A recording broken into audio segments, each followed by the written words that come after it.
Hi, welcome to today's Connected Caroline show. I am happy to introduce you to my friend Keren Flavell, who is the founder of an amazing new company called Kasaba. And if you've ever heard of the Digital Nomad movement and restorative communities, Keren is on the cutting edge of that, and she's going to tell us all about it. Good morning, good afternoon. You're in the afternoon, right, Keren? It is in the afternoon in Central European time. So morning I love to it. you on the Pacific coast. I never know what time zone you're in. You move around a lot for your company. So tell us all about Kasaba and what you're up to. Yeah, I'd love to. Well, thanks, first of all, for having me on the show. Really excited. So happy to have you on. Yay. Because any time to be chatting with you is a good time. Thank you.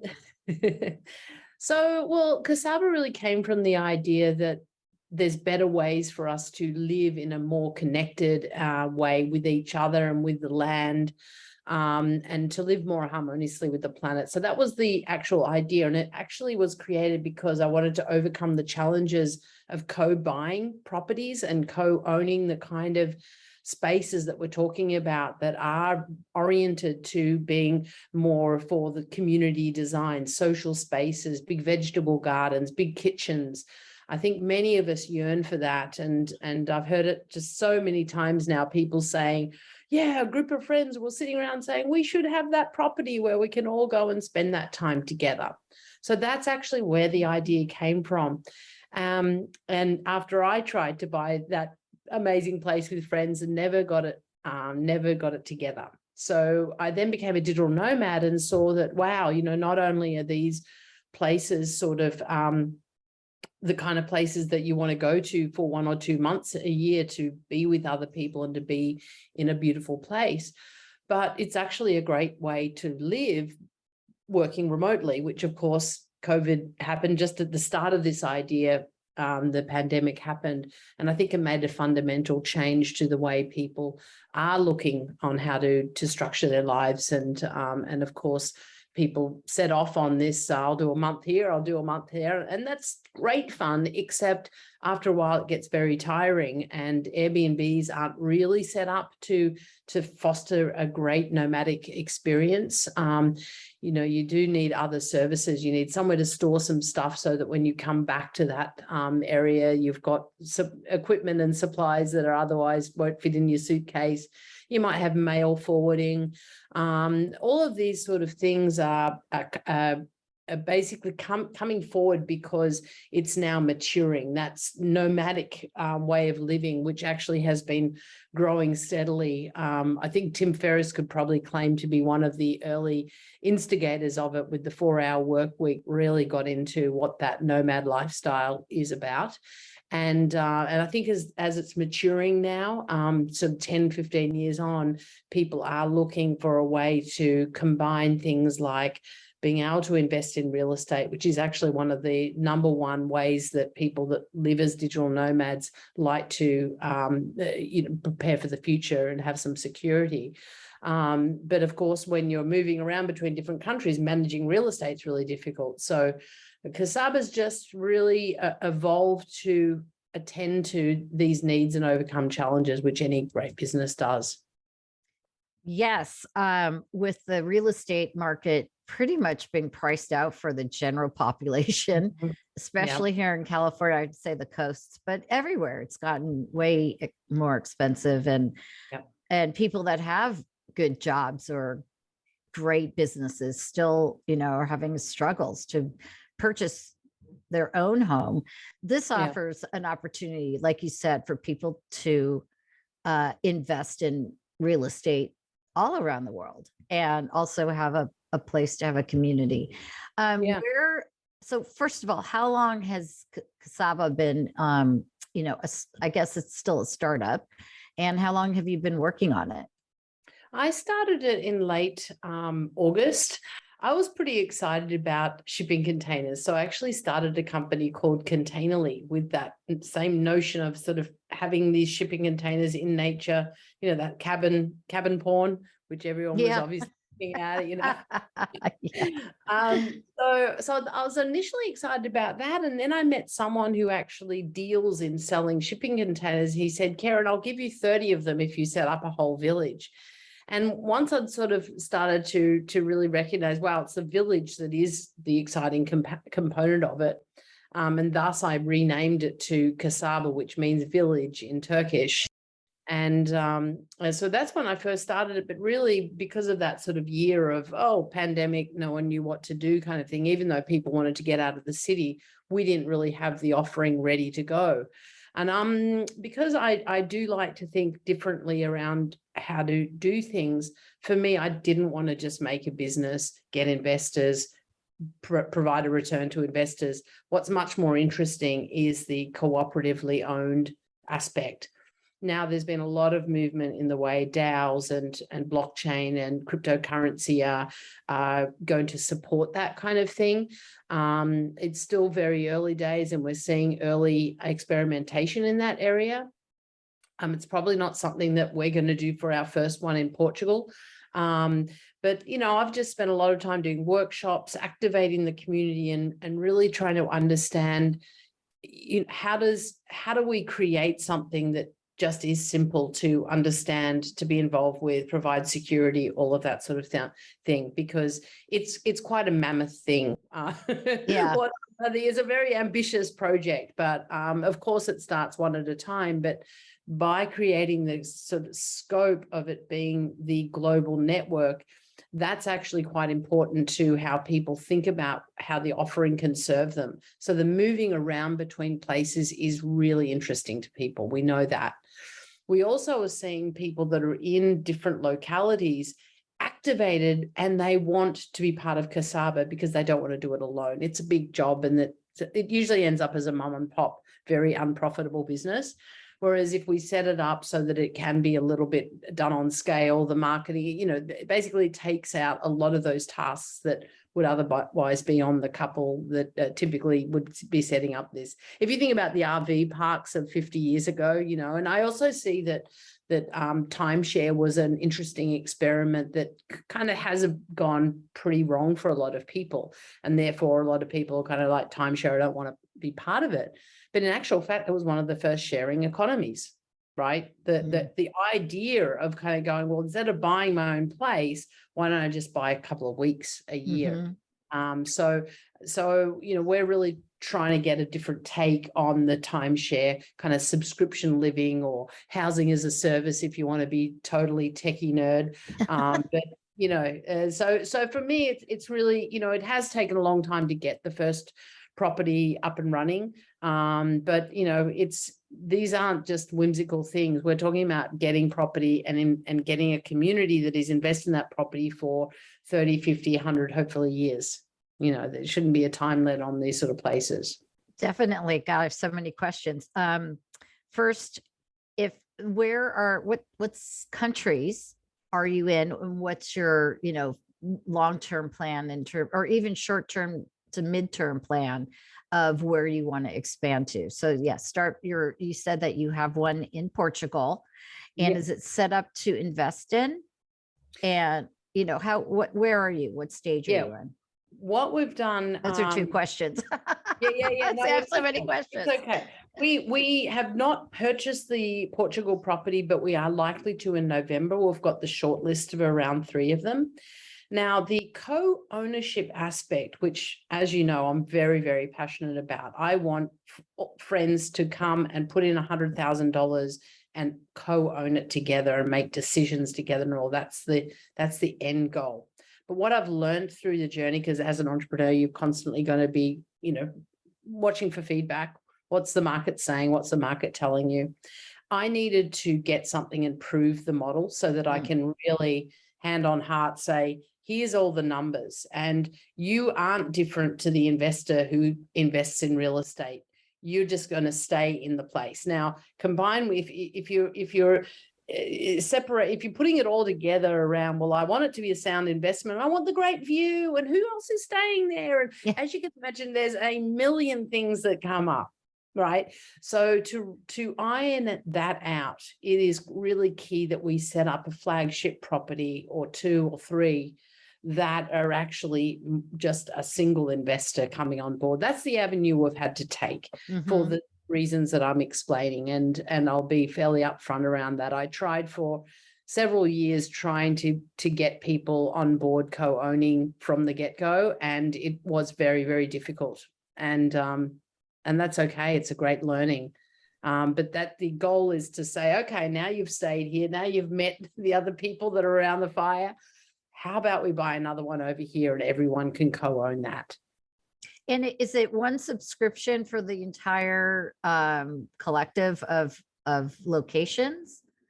We haven't Or, got you know, I won't use that deal word at the moment and sign. We don't have that yet. Okay. It really has to, you know, but it'll be a model that really allows that fluidity. That's the kind of notion, so that you could buy in on a certain member package and get certain access. But the variety, the sheer variety of room sizes, how long you stay, high season, low season, as you can imagine, it's quite a complex thing. And so as a UX designer for the past 5 years, and someone that is incredibly frustrated by bad UX, I'm taking my time to really design something which is sort of like a no-brainer, like, you know, and so that takes time.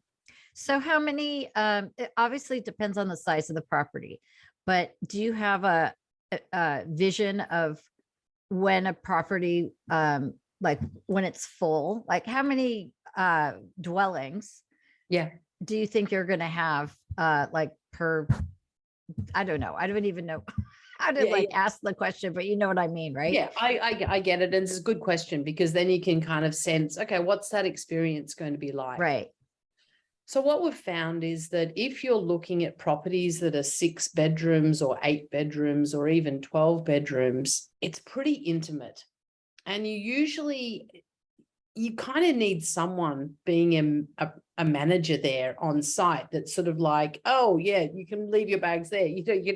But you can't really do that with good economics until you get up above 20 to 25 beds. Or bedrooms with suites. We're kind of orienting more toward not the dorm style accommodation. We want you to be comfortable there, Caroline. I want to be comfortable there. I don't want to, no plastic bags. Did it at 18. No youth hostel. No, thank you. You know, yeah. Right? No, thank you. No, thanks. So once you get around 25, it means that if there's a yoga class being hosted, and also the sort of scaled properties where there really is space for a yoga or event space and a co-working space and the vegetable garden. So really large-ish spaces. So sort of 2 acres or hectares or whatever and bigger, you know, anything. We're really not looking urban. That's not to say in the future we might not have an urban spot, but, you know, to me, I can't waste any more time. We have to really get our shit together right now, because the climate has changed and it's going to do it more rapidly, and we're all going to have to band together. So just letting you in on the secret, Kasaba is really like the future arc for being able to exist, I think, on the planet. And we really have to get our water sources right. We have to get our clean energy right. We have to learn how to share. We have to get out of supermarkets and plastics and all of that. We have to change how we live right now. So to me, just going into the city and saying, okay, we can set up in Lisbon because we're going to make a lot of money, it doesn't interest me. So and it's really about getting into nature, being able to work efficiently, because it is a live work type of community. You know, you've got to have soundproof rooms. There's actually a lot of work that you need to do to make sure that it's good for working, you know, to be able to have a spot where people can make their phone calls, to have decent chairs, to have, you know, the kind of setup that I think that it's really hit and miss when you're staying at Airbnbs or booking. For sure. Right. You just don't know what you're going to get. And we want to remove that. I mean, put it this way, most Airbnbs is run by people that are just doing it to, you know, make a buck. And it really, you know, has disrupted many local communities in an extremely negative way, that Airbnb is just not taking the rightful ownership of that destruction. And then, most of those people setting up as businesses don't care. They don't stay there. They don't put the knife there. They don't put the chopping board. Very few of them are set up for you to be comfortable. Got it. It's just a terrible taste in my mouth now after having done it so long and having been one of the really early Airbnb users and just loving the experience of that connection with other people. And now it's just this, it's like eBay changing from secondhand stuff to just filled with plastic stuff from China. Yeah. Talk a little bit about your background. You said you're a UX designer, but you're from Australia. Am I getting that correct? That's right. Okay. Yes. I haven't lost the accent that much. No, I grew up in a country town around 4 hours east of Melbourne, and got to the city to study as soon as I possibly could. But still, I know what growing up in a country town is, where everyone shares food and looks out for each other, and it's a really positive way to live and to grow up. And I studied media because I felt like media had such a critical role. Both of us are on this trip of the importance that media plays in communicating. So after university, I actually went around Australia and wrote a guidebook to national parks because I love travel. And so I wanted to see more of Australia before heading overseas again. And so I wrote a book and then got back to Melbourne and started to get into radio and, just sort of playing with the form of media and wasn't too sort of fixed on any one medium. And then the internet came along. And what do you do? What do you do when a complete life-changing technology lands in your lap, which is pretty much the way my entire career has rolled out. It's like, I kind of don't have choices in a way, because those big things come and find me and say, you're on board for this and come along for the ride. So I was really heavily involved in the early 1994 kind of website design, and I set up a technology training center for young women to learn the internet. Did websites for BMG and Universal Music and things like that. So I've got the music background side that you do too. And, just had a great time. I did an online documentary that was in South by Southwest and Sundance. It got actually the best entertainment website at the Chicago International Film Festival, the Gold Hugo Award. So congratulations. Really, that's so great. Yeah, I've had some really interesting aspects to my career. And it's always kind of bounced between pure technology and let's get off and learn a skill that we don't need to have the internet connected for, or don't need computers, that we can really do it as an exchange. So I did my own little yoga pants design company and, just a little catering company. So I like to do things that really involve, utilizing your hands and being amongst people and knowing that it's a real skill, just in case the lights go out. Yeah, I get that totally. Now, our children, is this an adults only experience or is it families? Look, I think that, obviously most people, the larger percentage of people living in this nomad way are typically doing it without children. There are some that are though. So, but those people, there's actually even these co-living places that have been set up specifically for family with children because they have very specific needs. Yeah. So, I've always, known it's the kind of place that people can come with their children, but I don't think we're sort of super at the get-go going to have those sort of education facility and things like that. It's not to say that at later point when we don't get a larger property and, more like 200 or 300 people there, that there wouldn't be then schools, etc. So, but I'm just, you've got to sort of start with your niche. And I think my niche is people that are living and working nomadically, either as a single or a couple, and are kind of fairly nimble in the way that they're moving around. And active, right? Because you don't just check in and lay around, right? This is something where it's a working, you participate in. There'll be talks at night. There'll be activities, regeneration activities around the local neighborhood, harvesting from the garden, doing all sorts of stuff together and going off skiing or surfing or whatever, the hiking, swimming in a river. But really, it's around, like any good co-working, it's around having the members come forward with their offering, because then it's a true co-creative environment. So fantastic, Keren. It's just, you are at the cutting edge always of the synthesis of technology and lifestyle. A great UX design is about making it a comfortable experience, not just through the tech, I think. So and a pretty aesthetically beautiful experience as well. How many locations are ideal for you? What's your game plan there?